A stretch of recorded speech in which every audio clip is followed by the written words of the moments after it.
Emotional alchemy turns shadow into strength.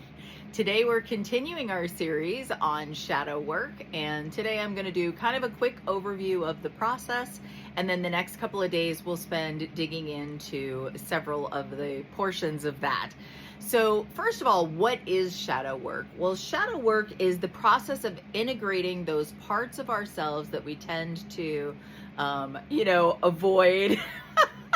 The parts of us that are wounded or have gone through trauma, that have triggers. So that's the part of us that we tend to avoid. And so shadow work is the process of integrating those. And I call it emotional alchemy intentionally. And that word alchemy, you could be like, what? But let me read you the definition for alchemy. So it is a power or process that changes or transforms something in a mysterious or impressive way. And that really is what we're trying to do. And the other definition for it is an inexplicable or mysterious transmuting. And again, very appropriate because that's what we're doing. So again, in talking about shadow work, let's connect it back to elevated thought, first of all. And so with elevated thought, we talked about, and of course, I have a diagram for that. And of course, with the elevated thought, I have a couple of different versions of this diagram. But essentially, what you need to understand with elevated thought is the goal, which I've talked about, is never to always stay in the unhindered state, because it's literally just not going to happen. You're going to get triggered. Things are going to happen. You're going to have moments where you find yourself in the constricted state, or at the very least in the hindered state. Okay.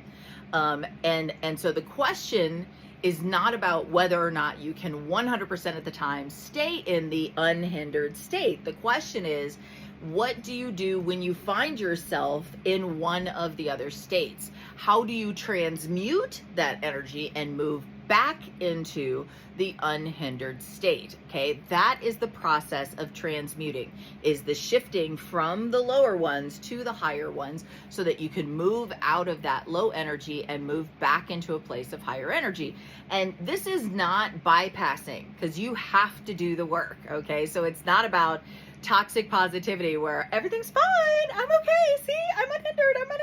It doesn't work like that. Okay, you actually have to do the work and process through. This is real. This is about your vibration. Like, where are you actually residing?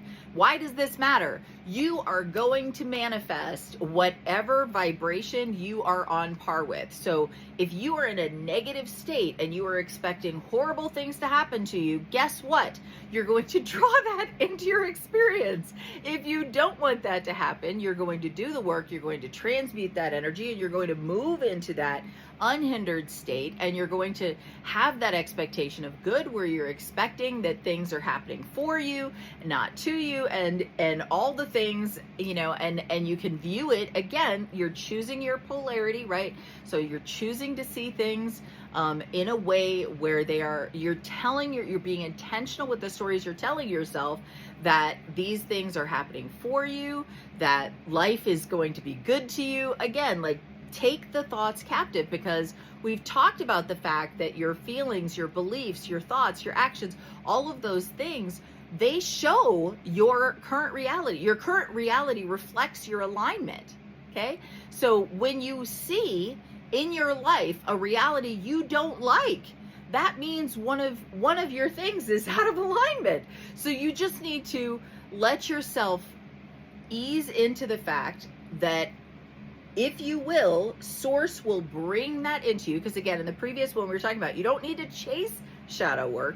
Like, you can just allow it to rise at the time you are ready to deal with it, right? So when it arrives, handle it, and then allow it to shift. But all of that starts from the unhindered state, where you can be in that state of flow, trusting that what needs to be addressed is going to be brought to you at the right moment, right?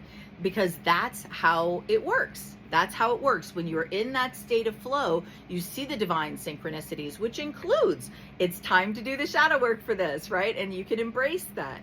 And so in this, I've mentioned several of the intentional living pieces, right? Because I've talked about having an expectation of good, which is step 2.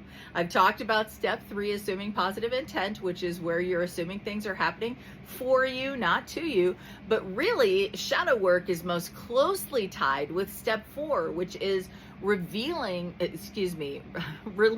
that which no longer serves you. My brain wandered off because I realized we've also talked about step 1, which is trusting the flow, right? So you're trusting that flow, you're being led, you're allowing your passion and excitement to lead you because you're trusting that higher mind is directing you. So it's literally the entire cycle of the intentional living.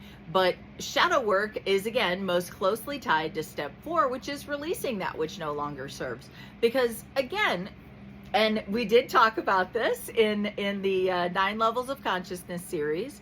We talked about the fact that what you may have beliefs or other things that you've put into place when you were much younger. So what served me when I was 5 or 6 years old is not necessarily going to serve me now, decades later, right? And so again, it's about having that awareness and allowing those things to come to the surface and going, oh, I don't need that anymore, right? So it's like, you know, I'm a 1980s girl, right? That's when I was in my teens.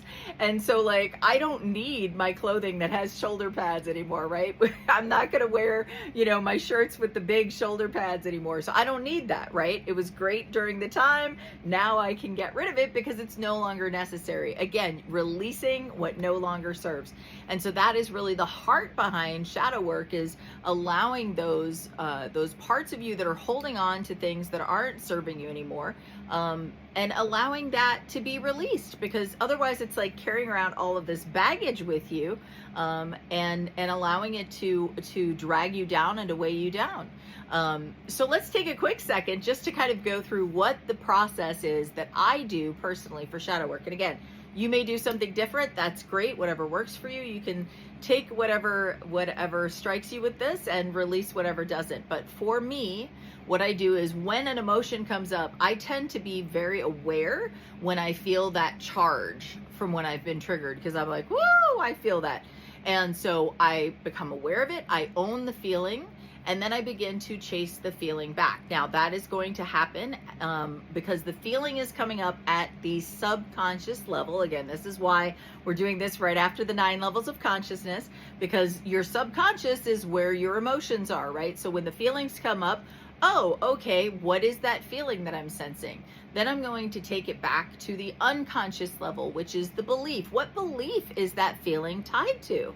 And then I'm going to take it back to the individual automatic mind level, which is where the patterns and loops happen, right? So a lot of times we see the same types of things happening. And again, I'll talk more about this later, but you'll notice patterns in even the negative things that are happening around you. And you're like, why is that happening again? It's because there's something there for you to learn.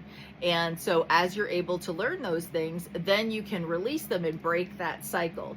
And so finally, once you are aware of, you've seen the feeling, you've identified the belief, you've identified what the pattern or loop is, then you are able to realign it, right? So again, how do you do shadow work? You bring light. It's the same thing as if you have darkness in a room. How do you get rid of the darkness in a room? You bring in light, right? So that's all you're doing, is you are realigning it, and then you are allowing yourself to own that and to take that in. So anyway, I look forward to sharing more about each of these different steps with you, and I hope that you're excited about this series, because this is an awesome one.